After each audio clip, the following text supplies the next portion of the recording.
सामाजिक संस्था ही पालघर जिल्ह्यातील एक नावाजलेली संस्था आहे।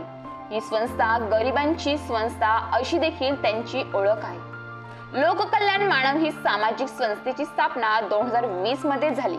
तेव्हापासूनच ही संस्था शैक्षणिक, आरोग्य तसेच सार्वजनिक विवाह सोहळे, गरिबांना न्याय मिळवून देणे या सर्व बाबतीत अग्रेसर भूमिका बजावणारी ही संस्था आहे। या संस्थेने काल 13 डिसेंबरला वानगाव कोंबपाडा अंगणवाडी केंद्र या ठिकाणच्या गरजू मुलांना वह्यांचे वाटप यावेळी केले।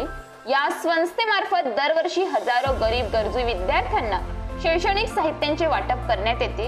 अशा कार्यक्रमामुळे गरीब विद्यार्थ्यांना शिक्षणाला हातभार लागत असतो।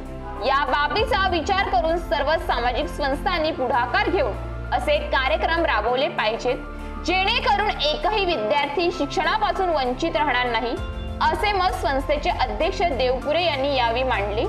या कार्यक्रमावेळी संस्थेचे अध्यक्ष देवपुरे, ग्रामपंचायत सदस्य गौरव धोडी, कुणाल गवई, संस्थेचे सदस्य शिवप्रसाद कांबळे, सामाजिक कार्यकर्ते कल्पेश खरात, सुरेश नहार तसेच अंगणवाडी शिक्षिका लता चुरी, कल्पना दुमाडा, कुंदा दुमाडा आणि विद्यार्थी उपस्थित होते।